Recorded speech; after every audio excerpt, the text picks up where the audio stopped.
समाधान यात्रा के सिलसिले में विभिन्न जगहों पर मैं जा रहा हूं और उसी सिलसिले में आज यहां आने का मौका मिला है। और जहां भी हम जा रहे हैं,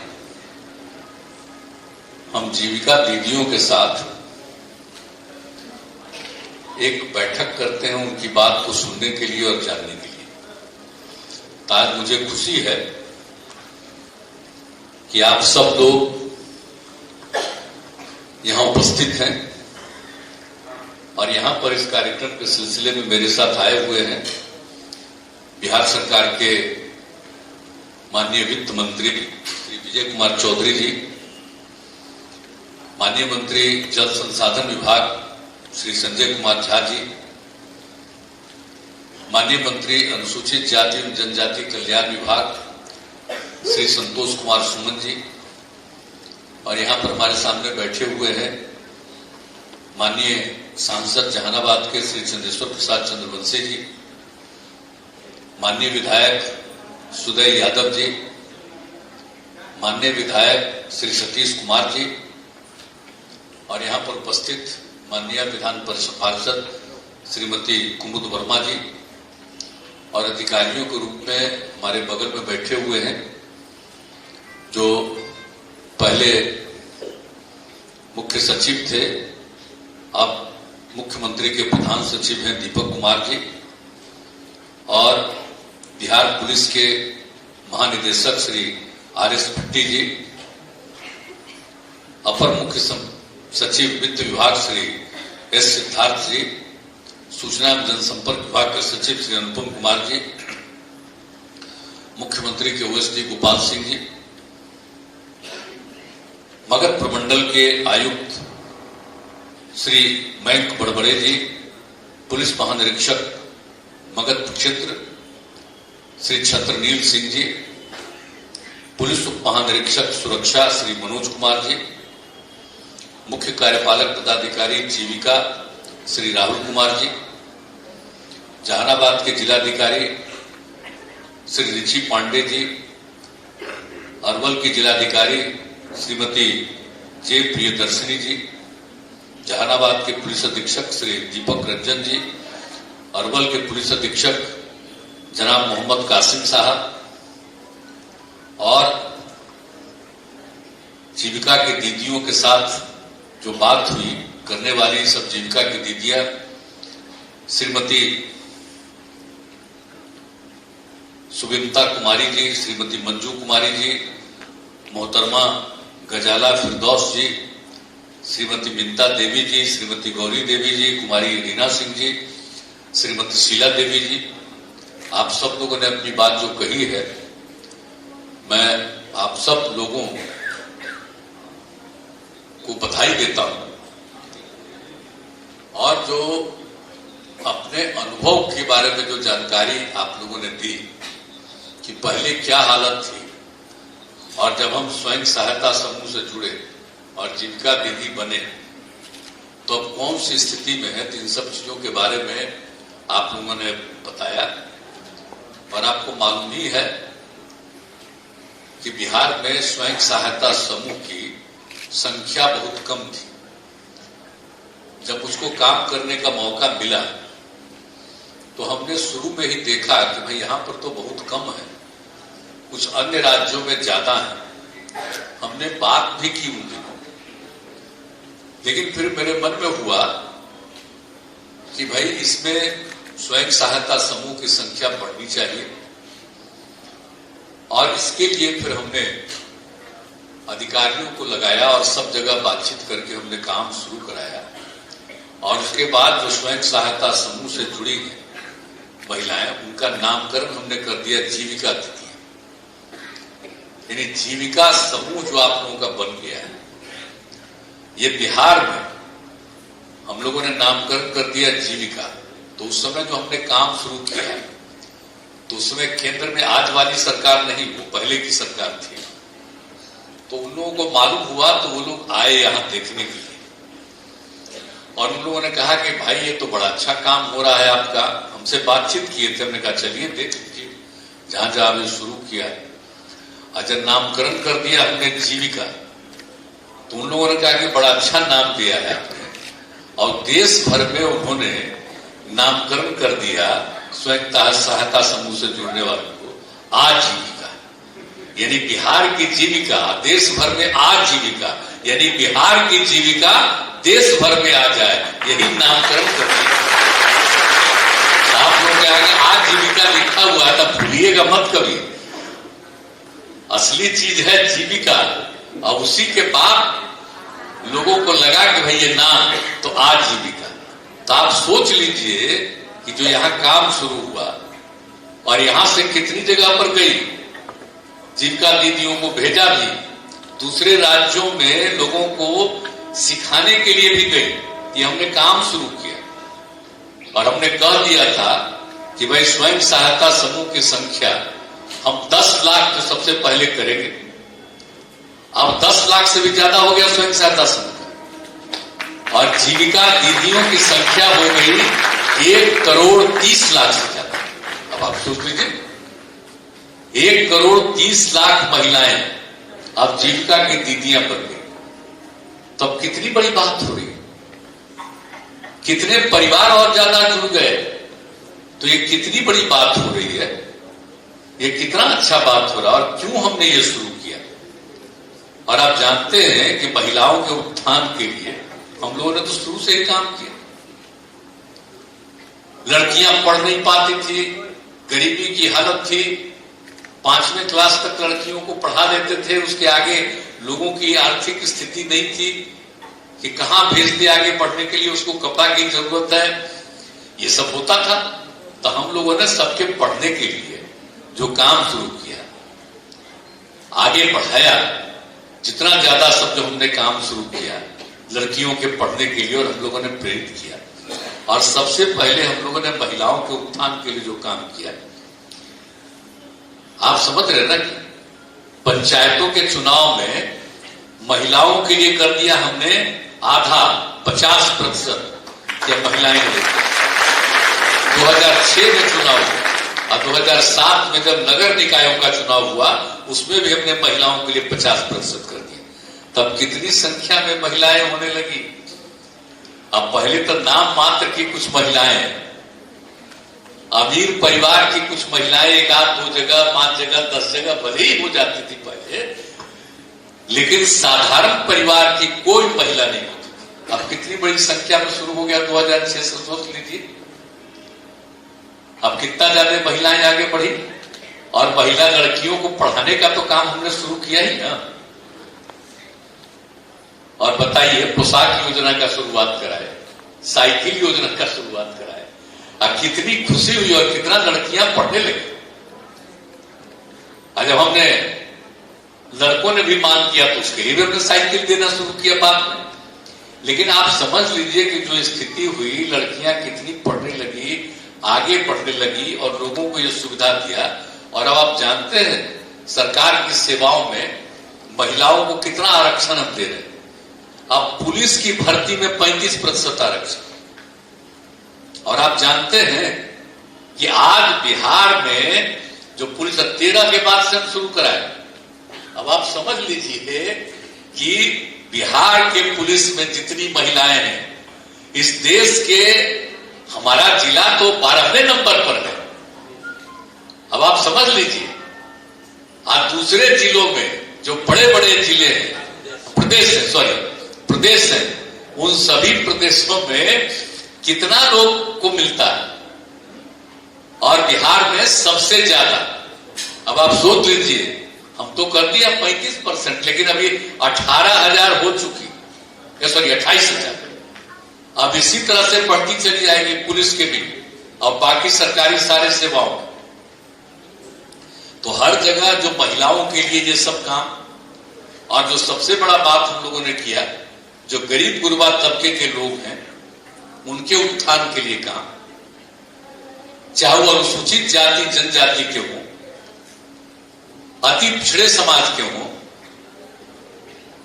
मुस्लिम समाज के हों, जो गरीब गुरबा हो, कोई भी धर्म को मानने वाले हो, लेकिन जो गरीब गुरबा तबका है उन लोगों को आगे बढ़ाने के लिए जो सरकार ने योजनाएं बनाई और धीरे धीरे कितनी खुशी हो रही है। आप लोगों को देख करके मुझको कितनी खुशी होती है। अब कहीं भी जाते हैं तो लड़कियों को देखते हैं, गरीब परिवार के बच्चों को देखते हैं तो कितनी खुशी होती है कि अब गरीबी होने के बाद भी अब सबकी पढ़ाई और सब आगे बढ़े, तो सबके उत्थान के लिए तो काम किया। अब भैया आप जीविका की दीदियां बताइए, सब तो साधारण परिवार से ही आई है। अब जो उत्थान हो रहा है तब आप जान लीजिए हम हमेशा मिलते रहे हैं, लोगों की बात सुनते रहे। इस बार का जो हमारा दौरा है इसमें हम आप सब लोगों की बात सुन रहे हैं कि आप लोगों को अब तक जितना काम हम लोगों ने सौंपा, अनेक प्रकार का काम सौंपा है जिससे आपकी आमदनी बढ़ रही है, लेकिन इस बार हम घूम रहे हैं कि अब हम अपने जीविका की दीदियों की आमदनी को और बढ़ाना चाहते हैं। इसके लिए जब और आगे बढ़ जाएगी तभी ना परिवार आगे बढ़ेगा। पहले तो खाली पुरुष लोग काम करते थे, अब पुरुष के साथ साथ परिवार में महिलाएं काम कर रही हैं, तभी ना आगे बढ़ रहा। बच्चा बच्ची सब पढ़ रहा। अभी आप लोग कितना कहानी बता रहे थे, बेटा बेटी को पढ़ाए हैं तो कौन आगे बढ़ गया है और अच्छी अच्छी बात कर रहे हैं। तो हम लोग का मकसद तो यही है कि सब आगे बढ़े, सब पढ़े, और जब आगे बढ़ेगा लोगों की आमदनी बढ़ेगी तो बहुत ज्यादा विकास होगा। तो ये सब काम तो हो ही रहा है ना। हम लोग तो चाहते थे कि बिहार का गरीबी हालत है, विशेष राज्य का दर्जा मिले, नहीं मिला। अगर विशेष राज्य का दर्जा मिल जाता तभी तो और कितना आगे बढ़ जाते। अब तो राज्य सरकार के बल पर हम लोग जो काम कर रहे हैं उसी के बल पर हो रहा है। और हम लोग तो गरीब राज्य हैं, लेकिन जगह जगह जो काम करते हैं तो बाहर के लोग आकर के देखते हैं कि अरे भाई ये तो बड़ा अच्छा हो गया।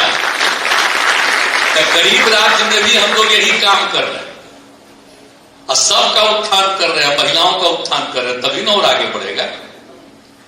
तो सबको मिलना।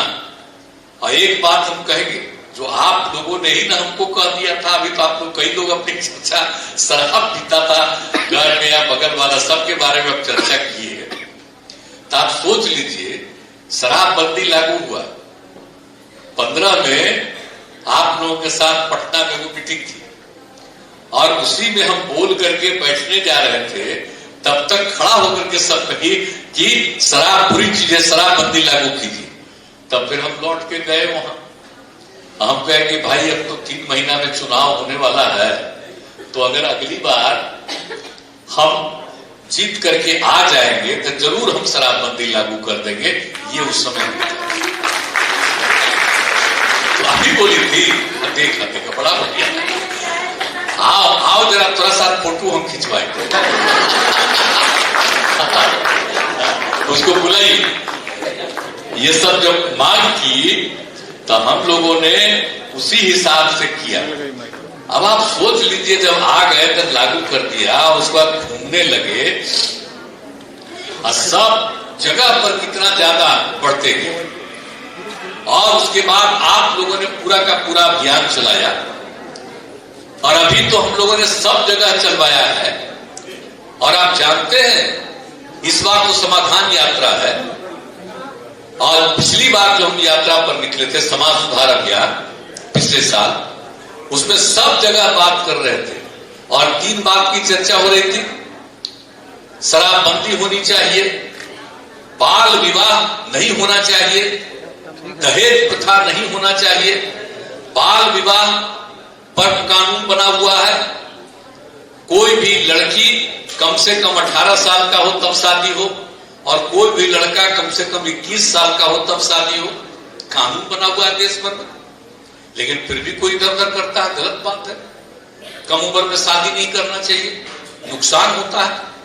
तो एक तो बाल विवाह के खिलाफ और दूसरा दहेज प्रथा, ये कितनी बुरी चीज के खिलाफ एक कानून देश में बना हुआ है, लेकिन फिर भी कुछ दहेज लेने के चक्कर में मैंने लड़का का ब्याह करेगा दहेज लेगा, मैंने लड़की से शादी होगी तभी ना बाल बच्चा पैदा होगा। सबसे बड़ा महत्व तो महिला का नहीं है। हम सब लोग बैठे हुए हैं तो हम लोगों को मां ने जन्म दिया है, तो ये महिला का तो सबसे बड़ा महत्व। महिला की शादी होगी तो इसके लिए महिला को पैसा देना चाहिए? ये तो बड़ा गलत काम शुरू हुआ। बहुत गंदी बात है कि लड़का का ब्याह होगा और लड़की को ब्याह करना है उससे, तो उसके लिए उसको देना है, तो दहेज बहुत गलत चीज है। तो उसके खिलाफ भी पूरा का पूरा अभियान चलना चाहिए।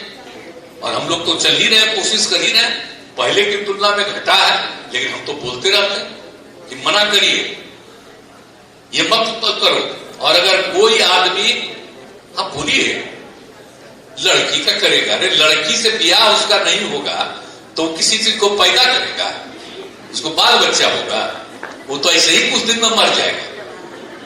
शादी नहीं होगा तो शादी होगा तो उसके लिए शादी करने वाले को पैसा देगा, तो बहुत गलत चीज है। तो इसलिए दहेज प्रथा के खिलाफ भी हम लोग अभियान चलाना चाहते हैं। और आप सब लोगों को कहे हुए हैं, पिछले साल हमने कह दिया था कि भाई हमने जो समाज सुधार अभियान शुरू किया है इसको लगातार जारी रखिएगा, और देखिएगा कि अगर कोई दहेज लेता है, मना करिए कि मत लो दहेज, लेकिन अगर कोई दहेज ले बेटा के शादी में तो उसके शादी में मत जाइएगा। जब कोई जैबे नहीं करेगा तो कैसा खराब लगेगा, उसका दृश्य कितना खराब होगा कि इसके ब्याह में कोई नहीं है। ये सब चीज होगा, पता चलेगा। और उसी तरह से बाल विवाह कम उम्र में शादी ही नहीं होने देना है किसी को। कितनी जगह पर हमको बताया है जिनका की दीदियों ने, और हम लोगों ने जो कहा है तो लोगों ने नियंत्रित किया, और 18 साल से कम उम्र में कोई लड़की की और 21 साल से कम उम्र में लड़के की शादी नहीं होने दी। तो ये सब हम लोग किए।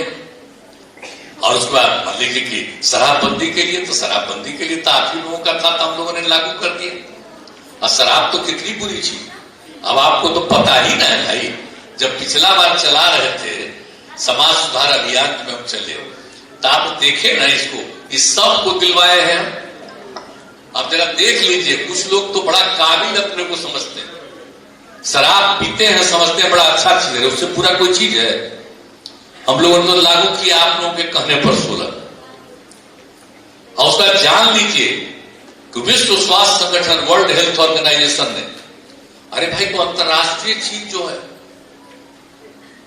अब उसने सर्वे किया पूरे दुनिया में, और शराब की क्या स्थिति है इसके बारे में पूरा का पूरा दुनिया, और 2018 में उन्होंने इसको प्रकाशित किया और बताया कि शराब पीने वाले की मृत्यु होती है पूरे दुनिया में।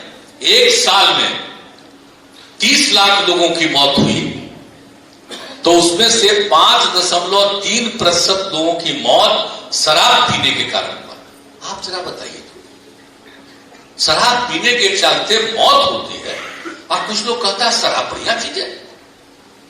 तो यही ना लोगों को बताना, ये ना एक एक जगह पर दिया है लोगों ने कि भाई हम लोग तो मानते हैं देश को आजाद कराया राष्ट्रपिता महात्मा गांधी ने, और जब आजादी की लड़ाई वो लड़ रहे थे तभी उन्होंने सब कुछ देश भर के लोगों को बताया शराब बुरी चीज है, और उसको भी हमने लिख करके दे दिया। बापू का, गांधी जी का, शराब आदमियों से न सिर्फ उसका पैसा छीन लेता है बल्कि उसकी बुद्धि भी हर लेती है। शराब पीते हैं तो आपका पैसा नहीं बर्बाद होता, सिर्फ आपका बुद्धि भी बर्बाद हो जाता। ये बोलिए राष्ट्रपिता बापू ने, महात्मा गांधी ने कब कहा? आजादी की लड़ाई में कहा। हम लोगों का तो जन्म आजादी के बाद हुआ। हमारे पिता तो आजादी की लड़ाई लड़ने वाले थे, उन्होंने एक एक बात, हम बचपन में थे तब से हमको बताए, और बाद में तो हम लोग एक एक चीज को जाने। वो तो एक बात है। अब आप सोचिए कि ये बापू ने कहा शराब आदमियों को न सिर्फ उसका पैसा छीन लेता है बल्कि बुद्धि भी हर लेता है, और शराब पीने वाले इंसान हैवान हो जाते हैं। ये सब कहा हुआ बापू का है भाई। देश को आजाद जिन्होंने कराया, आज देश आजाद है, तरह तरह की बात लोग कर रहा है। अगर बापू नहीं नेतृत्व करते तो देश आजाद होता। आप जिन्होंने देश को आजाद कराया और उनकी बात नहीं मानेंगे, और उसके बाद आप बताइए, आप लोगों के कहने पर हम लोगों ने लागू किया, तो जो हम बता रहे हैं विश्व स्वास्थ्य संगठन, वर्ल्ड हेल्थ ऑर्गेनाइजेशन का रिपोर्ट, और उसके अलावा जानते हैं उसने दूसरा क्या कहा, आप लोग देखे ही होंगे, देखिएगा जरूर, सबको दिखाइएगा जरूर, कि अगर जो मौत होती है और उसमें अगर कोई 20 साल से लेकर के 39 साल की उम्र वाला जो दारू पी लेता है, तो जैसे जो बताया ना कि एक साल में 30 लाख की दुनिया भर में मौत हुई, तो उसमें जो 20 साल से 39 साल के उम्र का शराब पीने के कारण आप समझिए 13.5% लोगों की मृत्यु। आप जरा सोच लीजिए। और 2000 प्रकार की बीमारियां शराब पीने के कारण होती है, और कितनी गंभीर बीमारियां शराब पीने के कारण आता है, ये सब दिया है, एक एक चीज को हम लोगों ने आपको लिख दिया। अब बताइए, और शराब पीता है तो आप जानते हैं, तो बहुत लोग आत्महत्या कर लेते हैं ना, सुसाइड करते हैं ना बहुत लोग। तो जितने लोग दुनिया में सुसाइड करते हैं, आत्महत्या करते हैं, उसमें 18% लोग दारू पीने वाले आत्महत्या कर लेते हैं। अब सोच लीजिए, आत्महत्या में दारू पीने वाले कर लेते हैं। तो एक एक तरह का उन्होंने जो किया काम वर्ल्ड हेल्थ ऑर्गेनाइजेशन ने, और आप जानते हैं जो चलाता है सड़क पर गाड़ी चलाता है, अब आपको मालूम न है, अब अगर दारू पिए हुए रहता है तो इतना न दुर्घटना हो जाती है कि कुल मिलाकर के 27% सड़क दुर्घटना। अब आप सोच लीजिए, सड़क की जो जितनी दुर्घटना होती है दुनिया भर में, उसका 27% दुर्घटना कोई गाड़ी चला रहा है, दारू पीने वाला है, तो उसके चलते होता है। ये तो दुनिया भर की बात है। तो हम लोग तो अपने यहां कर रहे हैं सबको। अब यहां पर दारू पीने वाला की कमी हुई है, तब सड़क की दुर्घटना भी घटी। तो एक एक चीज के बारे में जो काम हो रहा, तो ये आप लोगों के कहने से सब किया गया। तो इन सब चीजों पर भी, और जो चीज हम लोगों ने दे दिया है, और बाल विवाह और दहेज प्रथा एकदम बुरी चीज है, उसके बारे में भी तीनों चीज लिख करके आप लोगों को जो दिया हुआ है, हम आपसे यही आग्रह करेंगे, बच्चे बच्चियों को एक एक चीज पढ़ाइए, बाकी किसी के परिवार में जाइए, उनको दिखाइए और काम समूचा करिए, लेकिन उसके साथ साथ जब किसी के घर में जाइए तो ये लेते जाइए, अगर आप पढ़ के उसको बता दीजिए कि शराब कितनी बुरी चीज। तो ये सब चीज कर दीजिएगा तो धीरे धीरे धीरे और घट जाएगा। ये आप लोग जान लीजिए, 2018 का सर्वे हुआ था तो 1,64,00,000 लोगों ने शराब पीना बिहार में छोड़ दिया। अब उसके बाद हम और भी आगे सर्वे करा रहे हैं, अब आगे देखेंगे कि आगे और कितना छोड़ा, लेकिन कुछ तो घचपच करते रहता है। जहरीला शराब पी के मर जाता है, अतः जहरीला शराब पी करके मरेगा नहीं, पियोगे तो मरोगे। तो जहरीला शराब पी के मर जाता है तो शुरू कर देता है आंदोलन कि जहरीला शराब से पी के मर गया, इसको पैसा मिलना चाहिए। दारू पियोगे तो पैसा, मरोगे उसी में ना, तो इसको तो और प्रचारित करना चाहिए, देखो दारू पिया तो मर गए। पीते हो तो कोई जरूरी है कि सब दरुआ तुम ठीक है पियोगे, तुमको कोई जहरीले पिला देगा मर जाओगे, मत पियो। तो असली चीज यही है प्रचार करना, लेकिन लोग तरह तरह की बात करता रहता है। तो हम यही कहेंगे कि इन चीजों को भी बढ़ाइए, करते रहिएगा। जो हम बोल दिए थे पिछली बार ही समाज सुधार अभियान में कि हर जगह जा करके इन बातों की चर्चा करिएगा। तो तीनों चीज, खाली शराबबंदी की बात नहीं, दहेज प्रथा और बाल विवाह उसके खिलाफ और शराबबंदी के पक्ष में, ये तो करना ही। लेकिन इसके साथ साथ एक दूसरे के प्रति अच्छा भावना पैदा करना चाहिए। कोई भी किसी जात का हो, कोई भी किसी धर्म को मानने वाला हो, आपस में झगड़ा नहीं करना चाहिए। प्रेम और भाईचारे का माहौल कायम करना चाहिए। सबको प्रेरित करना चाहिए कि देखो किसी चीज के लिए झगड़ा मत करो, अपना काम करो। अलग अलग लोगों का तो अलग अलग विचार होता है, वो एक अलग बात है, लेकिन हम लोग तो कर रहे हैं तो ज्यादातर लोग तो ठीक होंगे, कुछ आदमी तो गड़बड़ होगा, तो चलिए कुछ गड़बड़ होगा, कोशिश करिएगा तो गड़बड़ी की संख्या घटेगी, कुछ ना कुछ और घटते चली जाएंगे। तो आप जो काम कर रहे हैं बहुत अच्छा काम कर रहे हैं। अब तक जितना धीरे धीरे बढ़ा करके दीदियों के लिए जो काम हम लोगों ने किया है, अब हम और बढ़ाना चाहते हैं। एक तो जीविका दीदियों की संख्या और बढ़ जाए, और दूसरी बात है उनकी आमदनी भी और बढ़ने लगे, तो पूरे परिवार की कितनी स्थिति अच्छी होगी और पूरे समाज की कितनी अच्छी स्थिति होगी। तो ये मेरी इच्छा। तो जब तक भाई हम हैं काम करते हुए, हम तो इस सब चीज को कभी नहीं छोड़ेंगे, हम ही करते रहेंगे, ये पक्का जानिए।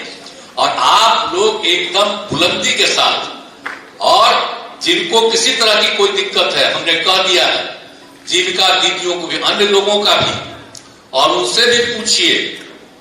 और हमने एक बात आप लोगों को और कहा कि बच्चा बच्ची को पढ़ाना है तो उसको मास्टर साहब पढ़ा रहे हैं कि नहीं पढ़ा रहे स्कूलवा में, तो हम आप लोगों से कहेंगे कि जरा देखते रहिएगा और देखिएगा कि मास्टर साहब तो गायब है ये नहीं है, तो उसका रिपोर्टवा मोबाइले पर भेज दीजिएगा ताकि तुरंत एक्शन हो, तुरंत कार्रवाई। हम लोग तो पहले तय कर दिए थे कि जीविका दीदियां ही देखेंगी, तब तक कोई कोर्ट में चला गया तो स्टे हो गया, तो छोड़िए, खैर बात तो अलग है। अब कम से कम देख के खबरवा कर दीजिएगा, खबर करिएगा तो जो नहीं पढ़ाएगा तो उसको पैसा काहे देंगे भाई, पढ़ाने के लिए देते हैं। और जब पढ़ाओगे तब ठीक है, नहीं पढ़ाओगे तो काहे तुमको रखेंगे। तो ये सब चीज करना है ताकि खूब बढ़िया से अध्ययन हो। तो देखिएगा, तो इस सब चीज को देखना है समाज में। और दूसरी बात है, हम लोग कोई भी चीज बनाते हैं, हर घर नल का जल, हर गांव में हर घर तक पक्की गली नाली का निर्माण, हर घर में शौचालय का निर्माण, सड़कें गांव तक जाने के लिए बनी रही है, सब कुछ किया जा रहा है। देखते रहना चाहिए कि ठीक काम हो रहा है कि नहीं हो रहा है। अगर उसमें कोई कमी रहे तुरंत बताइए, हम तो घूम रहे हैं ना, कहीं पर कोई कमी हो तुरंत बताते हैं, इसको देखिए। तो उस तरह से जरा आप लोगों से मेरी उम्मीद है कि आप बहुत अच्छा विचार के हैं, इधर उधर नहीं है, इसलिए जरा देखिएगा कि काम सब खूब बढ़िया हो, जरा उसमें कोई कमी हो तो उसकी जानकारी भी दे दीजिएगा ताकि सब काम ठीक ढंग से हो जाए। और ये हमने डीएम्स को कहा, अभी जब हम पूरा घूम करके जाएंगे ना, तो एक बार तो हम फिर सारे डीएम को बैठा करके हम तो बात करेंगे ही ना कि जितना हम आप लोगों को कहे हैं तो आप लोगों के साथ उनका लिंक होना चाहिए। अगर कोई चीज सूचना देंगे दीदियां तो उसके बारे में कंसर्न डिपार्टमेंट को भी सूचित करिए और केंद्र राज्य सरकार को भी उसकी सूचना दे दीजिए, तब उसके बाद होगा। और खुद भी जाकर के देखिए कि क्या गड़बड़ी। तो ये सब हम लोग चाहते हैं, समझ गए ना। तो अब हम लोग चाहते हैं कि ये पढ़े, आप लोग भी देखते रहिए, खूब अच्छा काम करिए। आज जितना बढ़िया आप काम कर रहे हैं, आप कैसा कैसा चीज देखते हैं भाई, कितना बढ़िया चीज, उतना बढ़िया जो मिलता था बाजार में खाने लायक कोई चीज, आप तो उससे भी अच्छा खाने लायक चीज बना देते, कितना अच्छा हो। अब आपको पता है ना भाई, सब अस्पताल में हम लोग लगा रहे हैं बात है दीदी की सोई। तब सोच लीजिए कि एक एक तरह का काम, तो इस सब तरह से जब हम लोग कर रहे हैं तो हर प्रकार से आप लोगों का काम बढ़ता जाएगा, आप लोग और आगे बढ़िएगा। और खुद ही नहीं आगे बढ़िएगा, अपने परिवार को, अपने गांव को, अपने इलाके को, सबको आगे बढ़ाने में अपना योगदान करिएगा। यही हमारी आप सबसे पूरी उम्मीद है। आप पूरा हमको, आप सब लोगों से पूरा का पूरा बहुत विश्वास है, और आप लोगों को हम पर जो विश्वास है तो भूलिएगा मत, हम तो करते ही रहेंगे, जो भी होगा आपको बढ़ाते रहेंगे, यही मेरी इच्छा। यही कहते हुए अब आप लोगों को जो हम कहे कि सब चीज को देख देख के रिपोर्ट कीजिएगा, तो करिएगा ना, कम्मा तो करवे करिएगा। जरा दूसरा तीसरा इधर उधर कहाँ गड़बड़ी है, कहाँ कोई कमी है, उसकी भी जानकारी दीजिएगा। तो दीजिएगा ना, हाथ उठा के बता। चलिए, बहुत बहुत धन्यवाद और बुलंदी से काम करिए और सबको जोड़िए और आगे बढ़ाइए। बहुत बहुत धन्यवाद।